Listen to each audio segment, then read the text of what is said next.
राजा आदित्य वर्मा और मंत्री शिव वर्मा की कथा। पूर्व काल में आदित्य वर्मा नामक एक राजा था। शिव वर्मा नामक उसका महाबुद्धिमान मंत्री था। इस राजा की एक रानी एक बार गर्भवती हुई।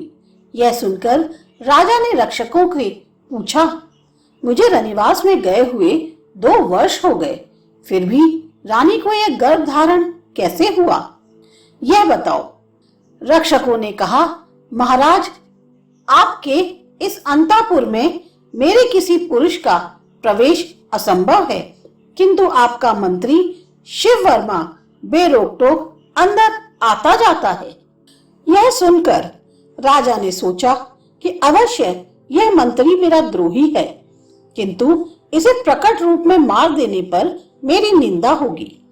ऐसा सोचकर राजा ने शिव शर्मा को अपने मित्र सामंत राजा भोग वर्मा के पास भेज दिया। उसके जाने के अनंतर राजा ने गुप्त रूप से मंत्री का वध करने के लिए पत्र लिखकर छिपे तौर पर पत्रवाहक को भेजा। मंत्री के चले जाने पर 1 सप्ताह व्यतीत होने के अनंतर वह गर्भवती रानी भय से भाग गई और सिपाहियों ने उसे स्त्री रूप धारण किए हुए पुरुष के साथ पकड़ा। यह समाचार जानकर आदित्य वर्मा शोक से पश्चाताप करने लगा कि मैंने एक भले मंत्री को बिना कारण ही मार डाला। इसी बीच शिव वर्मा भोग वर्मा के पास पहुंचा, किंतु राज आज्ञा का पत्र लेकर पत्रवाहक भी तब तक न पहुंचा। दैववश भोग वर्मा ने पत्र को पढ़कर एकांत में शिव वर्मा के उसके वध की आज्ञा सुना दी। मंत्रीवर शिव वर्मा ने भोग वर्मा से कहा कि तुम निर्देश के अनुसार मुझे मारो, यदि नहीं मारोगे तो स्वयं मैं आत्मघात कर लूंगा। यह सुनकर आश्चर्यचकित भोग वर्मा ने शिव वर्मा से कहा कि हे विप्र, यह क्या रहस्य है, मुझे बताओ। यदि नहीं बताओगे तो मैं तुम्हें शपथ देता हूँ। राजा के आग्रह करने पर मंत्री ने कहा कि हे राजन, मैं जिस देश में मारा जाऊंगा वहां 12 वर्षों तक वृष्टि न होगी, अकाल पड़ेगा।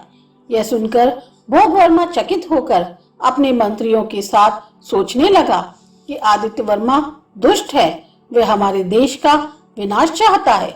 क्या उसके यहाँ गुप्त हत्या करने वाले वधिक नहीं है? इसलिए मंत्री की रक्षा करनी चाहिए। भले ही आत्महत्या हो जाए, किंतु इसका वध कदापि न किया जाएगा। इस प्रकार मंत्री शिव वर्मा ने अपनी बुद्धि से जीवित ही अपने आप को लौटा पाया। उसकी निर्दोषता दूसरे प्रकार से सिद्ध हो गई। धर्म कभी विपरीत नहीं होता, सदा सहायक ही होता है। कान्यानन, इसी प्रकार तुम्हारी भी शुद्धि होगी, अर्थात निर्दोषता प्रमाणित हो जाएगी और राजा पश्चाताप करेगा। शकटाल से इस प्रकार कहा हुआ मैं उसी घर में छिपा रहा और अवसर की प्रतीक्षा करता रहा। वे दिन मैंने अत्यंत कठिनता से व्यतीत किए।